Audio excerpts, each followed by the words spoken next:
FiredUp Prepper here. So what's behind the door? What's behind this door? Well, that's a good spring-loaded door there. Is a water heater. Everybody's got some type of water heater in their house. Well, number one, I want to tell you, when you get a new one, hopefully they'll remind you to see that little valve down there. You put a hose on there. Every month you should drain out 5 gallons to keep the sediment off the bottom from building up and rusting out your tank. This hot water heater is not that new, and that was not told me. Maybe I should have been smart enough to know or read the directions, but I didn't. And it is bad already. So anyway, I came in the other day. My son said, "Hey, do you know why the hot water isn't working?" And I said, "Well, maybe we missed the bill." I contacted my wife. She said, "No, I paid the bill." I said, "Okay." I came running in here. There was water coming down out of here like crazy, and water coming out of that fixture back there just like crazy. This pan was almost filled up. There's a drain back there, thank God, that takes the water outside. So here's the question. What is your plan? Here's a bucket, okay, like you should have a bucket with a hose to drain that water. So what's your plan if that happens to you? All of a sudden you don't have no water. I'll take you in the bedroom first. Luckily, I prep water, okay? Let me turn the light on here. We got those right there. Alrighty. And then if you don't know how much water goes in one of these tanks here, you better find out. Because that right there is only like not even 48 hours. Those tanks take about 4.5, 5 gallons. Now there's some that are more efficient. But one of the things I definitely decided, you definitely don't want to have to use your good water, that's for sure. I didn't expect my wife, since this was a short-term deal. Now you see this right here, this pitcher of water? I done filled that up about a half dozen times, so we have water to, wash clothes with, wash dishes with and stuff. You don't know how far that water goes. See this little bit of dishes right here? Not including that big container. This little bit of dishes right here, about a half a pitcher of water or more. So the reason I told you all that is because you need to know, number one, how far your water is going to go.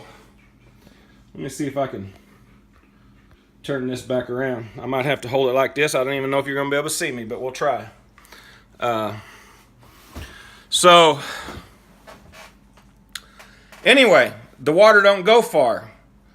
So you need to have an alternative plan. Now that blue bucket that hose was in that I showed you out there, that's one of my blue poop buckets. I've got little lids that go on there. That I got those buckets at Walmart, and I got the little toilet lids for them at Walmart. I'm trying to think of what they're called. The porta something.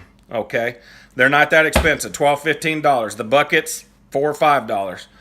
Blue means poo, is what I say. So anyway, you got to know how far that water's going to go. It's not going to go very far. Now look, we got bottled water, right? We've been using, I put bottled water in the fridge, and then we keep some open over here that my wife likes. And I'll drink room temperature water too a lot, but it's getting hot in Texas right now, so I've got cold water. But we've been using that to fill up the dog's water too the last couple days. And the water don't go far. Now here's the deal. I've been going number one out back. All right, I'm not going to flush that toilet every time I got to go number one. I don't expect my wife to do that. Like I said, it's a short-term situation. But you got to go number two, you're going to have to flush it. And it takes about, I filled almost 3/4 of one of those blue bottles up in that tank to flush it one time.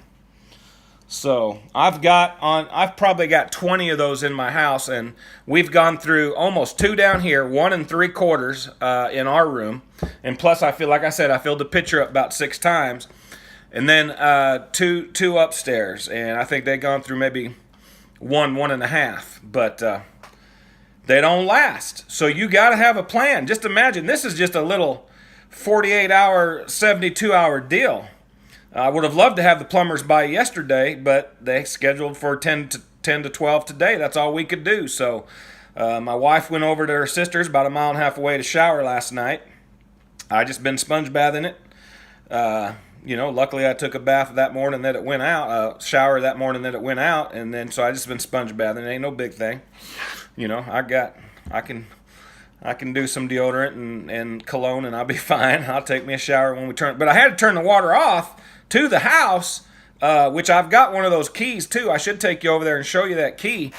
You need to make sure you got one of those. You need to be able to, number one, you need to know where your water shutoff is to your house. You flood your house, that's a mess, right? So let me see if I can show you this. You know what that is? That right there, you stick right on top of that knob and you can turn that knob back and forth outside. That key there, you stick in the top of the, well, let me just take you out here and show you this too. Might as well show you the whole thing. So, kind of help you out a bit. Anyway, so that's a tool that you need to make sure you have. I mean, I don't know about modern homes. Our home was built in the 70s, so this is the kind we have. So this is where our water meter is down here, and this is where the turnoff, you know, where it is. Let me see. I don't know if I can get this up with one hand. Yeah, I can. Okay. So you can see the meter down there, right? And then here's where the wrench goes. Now I've got it turned off. If I put that wrench on there like that, just like that, and turn it to the right, then I turn it all the way to where this hole is over here, then the water's going to be on full blast. So I had to shut it off.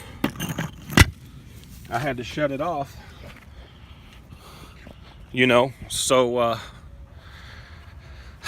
wouldn't flood my house, but it was draining out. I was kind of concerned because the pan was full and water was spraying everywhere and it was wet because of the spray, but it wasn't, let's sit down here for a second.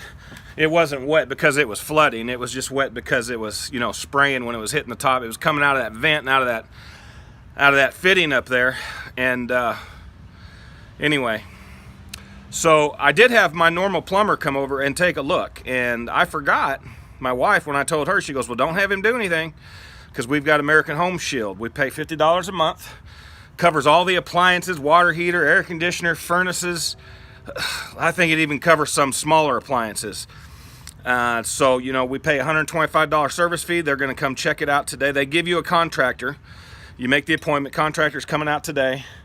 And then they'll say, yes, we cover it. Yes, no, we don't. But there's no reason for them not to cover it. But the thing is, if they don't, then it's all totally out of pocket, right? But this way, I think we might end up having to pay, that's the service fee, $125. Our first home we had a whole air conditioner and furnace replaced. Got hit by lightning or something. I don't remember exactly what happened. $300 out of pocket. They paid for everything. Over $8,000 worth of air conditioning and furnace. So that was a pretty good deal. So we're sold on that deal. But you know, $50 a month. That's what, $600 a year. That ain't bad. You know that once in 5 years, you're gonna have something major go on, maybe, if your home's as old as ours.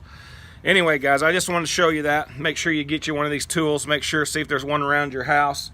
If not, I'm sure Lowe's or Home Depot or True Value, you can pick one of those up.